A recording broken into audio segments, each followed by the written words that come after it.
राम राम दोस्तों, जय बाबा नीम करोली महाराज जी की। आशा है कि आपके ऊपर भी बाबा नीम करोली जी की अपार कृपा बरसती रहे। इसी मंगल कामना के साथ मैं आपको बाबा नीम करोली जी की तरफ से आशीर्वाद मांगता हूँ। मेरे प्रभु मेरे सभी भाइयों को आशीर्वाद दो, अपनी शरण में लो, अपनी दृष्टि बरसाओ बाबा। जय बाबा नीम करोली महाराज। दोस्तों, आपके घर परिवार में सभी कुशल मंगल होंगे, यही मैं प्रार्थना करता हूँ मेरे भगवान से, मेरे गुरु महाराज जी से, मेरे माता पिता सबसे ऊपर मेरे बाबा नीम करोली महाराज जी की अपार कृपा है। वो दोस्तों आज मैं आपको बाबा नीम करोली जी की जो रेल प्रकरण था और उनके जीवन कहाँ से उन्होंने, कहाँ के वे रहने वाले थे, कैसे कैसे उनकी जो भगवत कृपा थी और जो उनके चमत्कार थे, कैसे कैसे लोगों को पता चले और उन्होंने कहाँ कहाँ पूरे भारत में अपने तेज को, अपने चमत्कार को फैलाया। जय बाबा। विश्व के असंख्य लोगों के श्रद्धेय परम पूज्य अनंत श्री विभूषित श्री महाराज जो ग्राम अकबरपुर जिला आगरा में लक्ष्मी नारायण शर्मा और ग्राम नीम करोली जिला फर्रुखाबाद में बाबा लक्ष्मण दास नाम से जाने गए।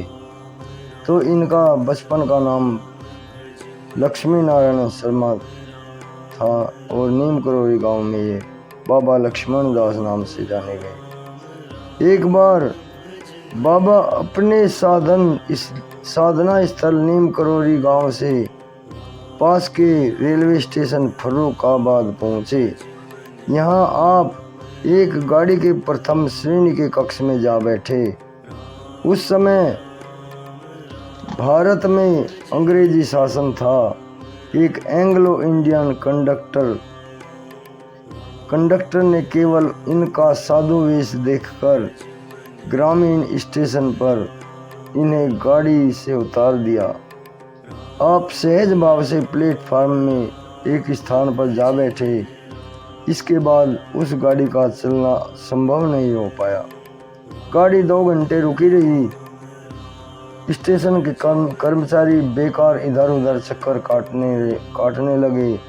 ड्राइवर से विलंब का कारण पूछने पर उसका उत्तर स्पष्ट था कि इंजन में मशीन संबंधी कोई खराबी नहीं, इंजन पूरा कार्य कर रहा है परंतु पहिए नहीं बढ़ रहे हैं। इसका कारण उसकी समझ से बाहर था।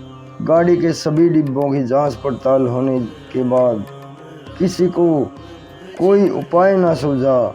कुछ कर्मचारियों ने जो निरर्थक प्लेटफार्म पर घूम रहे थे, उपहास के तौर पर बाबा से गाड़ी चलवाने की प्रार्थना की। बाबा बोले, हमको गाड़ी से निकाल दिया है और हम ही से गाड़ी चलवाने को कह रहे हो। वे बोले, आपके पास टिकट न होगा। इस पर बाबा ने कहीं प्रथम श्रेणी के टिकट प्रस्तुत कर दिए। आश्चर्यचकित हो इन लोगों ने उन्हें यथा स्थान गाड़ी में बैठा दिया और प्रार्थना की कि बाबा गाड़ी चलवाने का आदेश कीजिए। बाबा ने आज्ञा दी और गाड़ी चल पड़ी। यह बाबा के लिए कोई बड़ा करिश्मा नहीं था। उन्होंने जीवन में रुकी किसी की गाड़ी नहीं चलाई। उन्होंने जीवन में रुकी किसकी गाड़ी नहीं चलाई। वे सबकी गाड़ी के पालनहार हैं, उनके ड्राइवर हैं। यहीं से बाबा नीम करोली, बाबा लक्ष्मण दास नाम से वे प्रख्यात हुए। इसके पूर्व भी इसी प्रकार की उल्लेखनीय घटनाएं हुई हैं। एक दिन गंगा स्नान के लिए बाबा अपनी गुफा से बाहर निकले ही थे। कि उन्हें सामने लगभग 200 मीटर दूर रेलवे स्टेशन की पटरी पर फर्रुखाबाद को एक गाड़ी जाती दिखाई दी। बाबा के साथ हर एकादशी और पूर्णमासी पर गोपाल नामक एक बहेलिया और एक मुसलमान गंगा स्नान के लिए जाया करते थे। यह बाबा की मौज थी कि उन्हें उस गाड़ी में बैठकर जाने की इच्छा हुई। फिर क्या था, चलती गाड़ी एकाएक रुक गई और तब तक रुकी रही जब तक बाबा अपने परिकरों के साथ उसमें सवार नहीं हो गए। बाबा के बैठते ही रेलगाड़ी चल पड़ी। चालक के लिए भी यह रहस्य बनकर रह गया। बाबा की इस लीला स्मृति में ग्रामवासियों के आग्रह पर भारत सरकार ने नीम करोड़ी गांव के इस स्थान पर अब लक्ष्मणदासपुरी रेलवे स्टेशन बना दिया है। महाराज का वास्तविक परिचय दे सकना मानवीय समर्थ के बाहर है। प्रकृति के सभी तत्वों पर उनका पूर्ण अधिकार रहा और आज भी है। वे अपने शरीर में अथवा बाह्य जगत में जैसा भी परिवर्तन चाहते वे करने में समर्थ थे। वे अपने को किसी रूप में दर्शा सकते और अपनी लीलाओं में विभिन्न रूपों में भी दिखाई देते। वे कहीं भी अपने को प्रकट कर सकते और अक्षर मात्र में अदृश्य हो जाते। उनकी अवस्था के बारे में निश्चयात्मक रूप से कुछ नहीं कहा जा सकता। उनकी लीलाओं से ऐसा भासित होता है कि वे इस जन्म से पूर्व भी नीम करोड़ी नाम और रूप या अन्य साधु संतों के रूप में कार्य करते रहे। इन कारणों से उनकी कोई पहचान नहीं हो सकती। लोग उनको केवल उनकी कृपा से ही जान पाए। उनका भौतिक परिचय इस संबंध में निरर्थक है। यथार्थ में वे एक उदाहरण मात्र है कि किस प्रकार अनंत शक्ति स्थूल रूप धारण कर मनुष्यों के मध्य दीर्घ काल तक रह सकती है। बाबा आध्यात्मिक महामानव रहे। वे निसंदेह वसुधैव कुटुंबकम के पोषक थे।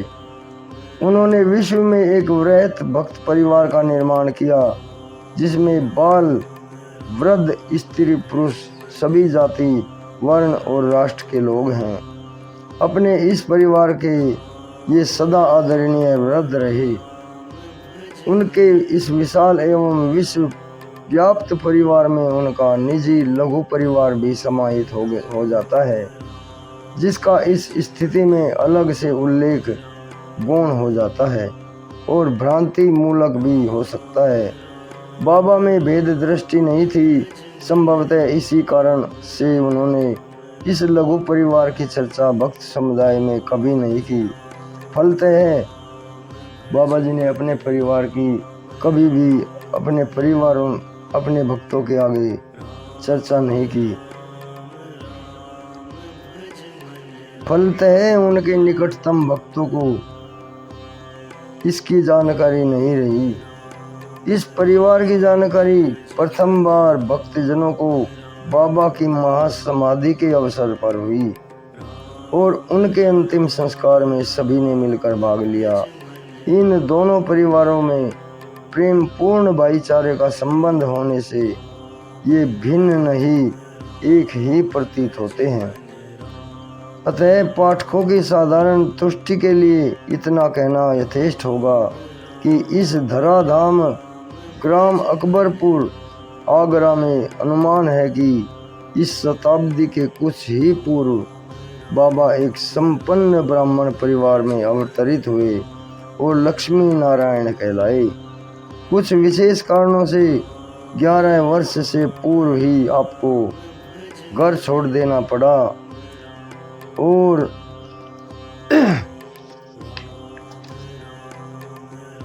भागकर गुजरात चले गई।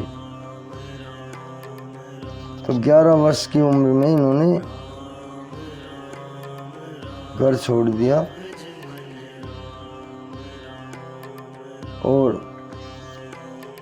बाबा भागकर गुजरात पहुंच गए। इस अल्प अवधि में आप भौतिक शिक्षा हो ही क्या सकती है,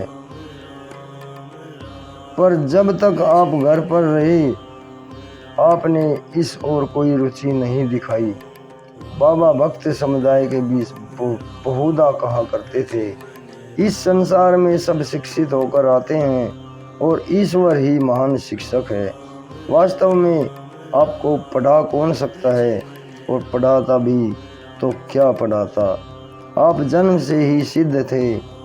कहते हैं कि उस छोटी उम्र में आपने एक बार घर के लोगों को पूर्व सूचना दे दी थी कि रात को डाका पड़ेगा, और आपका बाल स्वभाव समझकर किसी ने विश्वास नहीं किया और उस रात डाका पड़ा।